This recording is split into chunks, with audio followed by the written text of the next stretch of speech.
Hi, welcome to Elizabeth Reads. We are reading A Place Called Perfect. We are getting so close to the end. Chapter 32, The Giveaway. I can't believe I didn't know about this place. To think my son was in here and I was living just a few meters away. Billy gestured back across the rooftops to Perfect. It's okay, Dad, Billy Jr. soothed.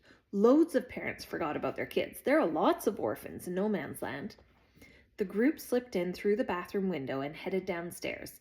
Distant noise reached them from the far side of no man's land. They waited hidden in the entrance of the house as a patrol of watchers sprinted by, heading in the direction of the sound. It seemed the orphans were still causing trouble. When the coast was clear, Merrill led them quickly through the streets back to his toy shop, beckoning them all inside. Boy ran towards the jars of imaginations, which were hidden under Merrill's stairs, and with Violet's help found the four he was looking for. I have to go to the orphanage and tell Jack to send a group to the Archer's storeroom for the rest of the imaginations, he said, as he headed toward the door, his pillowcase bulging with glass jars and stuffing. I'll go with you. No, Violet, Boy shook his head. You need to stay here in case anyone has questions about what we've done. You help Merrill. Okay, if you're sure. Violet nodded, though she didn't want to. I'll be fine, I promise, he said again before opening the door and disappearing into no man's land. Right, Merrill piped up, heading to the door in the wake of Boy's footsteps. I'm going to make some house calls, see if I can't round up a few people who'll listen to you, Billy. Billy nodded but didn't reply. He was sitting quietly with his son on his knees, as if he was afraid to let him go. He hadn't spoken much since he'd gotten his imagination back, and as Merrill left, Violet searched for things to say. Are you okay? Do you need water or anything? She asked to break the silence.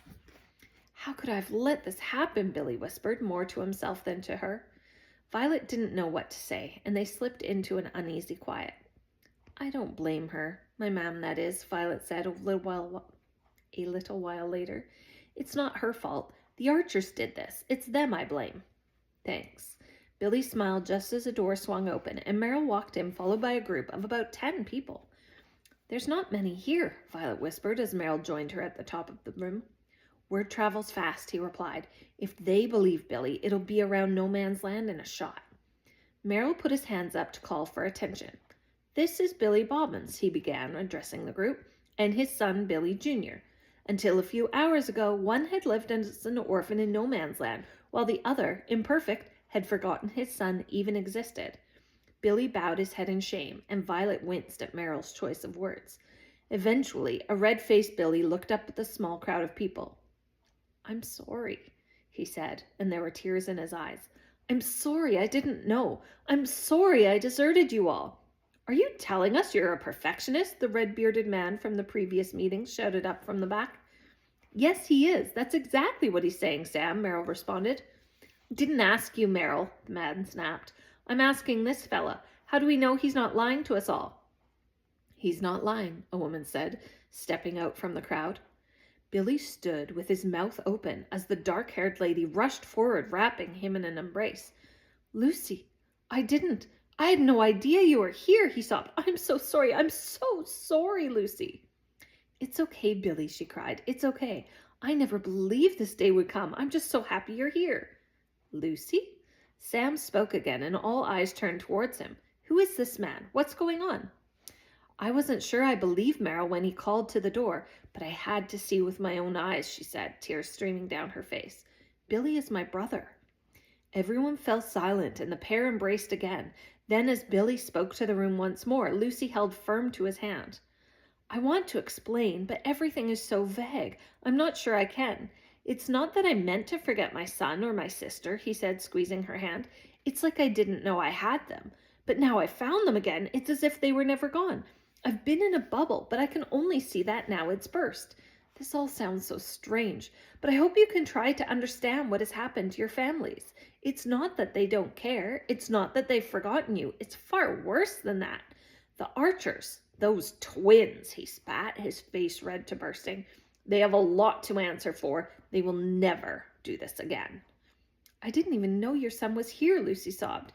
He can't have been born when you were taken, Lucy, Billy said, hugging her once more. We've got so much catching up to do. So it's real, Sam said, looking shocked and confused. William's plans are working. All that stuff he talked about, the tea and his imagination machine, it's all true? He looked round the crowd, a smile forming on his face. We could get our families back. Yes, Sam, and more. We could get our town back, too, Merrill said excitedly, standing up on his workbench. Who's with us? I'm in, Sam shouted. So am I. Another man stepped forward. Now, what can we do? As Merrill relayed the plan, telling the No Man's Landers to convince everyone they knew, Violet slipped cautiously out of the toy shop and back into Perfect. She was still on a high from the atmosphere in the room as she climbed down the wall and banged on Iris's door. Boy was already in the kitchen with 4 more orphans who were newly reunited with their parents. Everyone was hugging and tears flowing. It's working, she whispered, reaching Boy's side. I know, isn't it great? He said, smiling at the scene in front of him. Not that. I mean Billy and his story. They believe him. We're building an army. Really? You serious? Boy smiled, wrapping his friend in a hug so tight Violet could barely breathe. What is it, Violet? William asked, only just noticing her arrival. Billy Bobbins. His story is working. We're building an army in No Man's Land. Everyone cheered, and for the first time in ages, Violet felt as if things were actually starting to happen. Their plans are coming together at last. How many do we have? William asked. Not many so far, but Merrill says the news will spread. If we send more of the changed perfectionists over, it'll convince people faster. Will you take this group to No Man's Land, Boy, and bring some more imaginations back here? We're on a roll, so let's keep going. How many imaginations? Boy asked. The machine can take up to 8 at a time. Can you round up 8 more orphans and give the list of names to Madeline so she can get their parents here while you're gone? Okay. Boy nodded, sitting down to write 8 more names on a piece of paper. 8? Are you sure that number of people won't be noticed coming and going from here? Madeline said, her face looking doubtful. It'll be fine, Madeline, William replied. You're doing a brilliant job. No one will suspect you. Only if you're sure, she said, taking the scrap of paper from Boy's hand. William nodded, and Boy left the house with the 4 newly changed perfectionists and headed for No Man's Land. Madeline left a little later, and Violet was just dozing off, her head on the kitchen table, when she noticed the blonde-haired woman racing back by the window. I was nearly caught, Madeline cried, bursting in through the front door. I'm so sorry, I forgot the rules, and I nodded at the watchers. You did what? William said, standing up from his seat. I'm sorry, William. I was so nervous about bringing that many people back that I completely forgot I wasn't meant to see the watchers. Slow down, Madeline. What exactly happened? William asked, pulling out a chair for her. Well, I was walking past a group of watchers patrolling on Edward Street. And, William said, trying to speed up her story, and while I was just minding my own business when out of the corner of my glasses I saw one of them look up at me. I caught his eye and I nodded. I don't know why I did it. I'm so sorry. You're not supposed to be able to see them. Did he say anything? Violet asked, sitting upright. I know that, Violet, Madeline snapped. I think I covered it up, though. I just kept going and pretended nothing had happened. Did they follow you? Iris asked. Well, I'm not... Madeline was interrupted by a loud hammering on the front door. Every soul in the room stopped breathing. Iris Archer immediately shot up from the table, beckoning everyone to hide. Violet, William, Madeline, and Anna pushed the reimaginator into the back room and watched through a crack in the door as Iris went to answer the knocking. You see, Iris, my dear, she nodded at me, she did, then pretended she hadn't seen me. How stupid does she think I am? A watcher snarled, barging past Iris into the house. I don't know what you mean. What are you talking about? Iris asked, stepping away from the door as more watchers filed inside.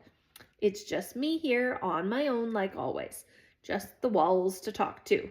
You want tea? I like visitors. I haven't had anyone to talk to in as long as my memory serves me. Come on now, don't play the fool, Iris Archer. We followed her here, the watcher growled, grabbing her neck and forcing her frail body up against the whitewashed wall. We all know you're not as stupid as you look. I'm not neithers. I'm not stupid? Iris smiled. Well, that's a nice surprise. William, his face red with anger, signaled for the others to leave. He lifted the reimaginator through the back door and outside into the garden.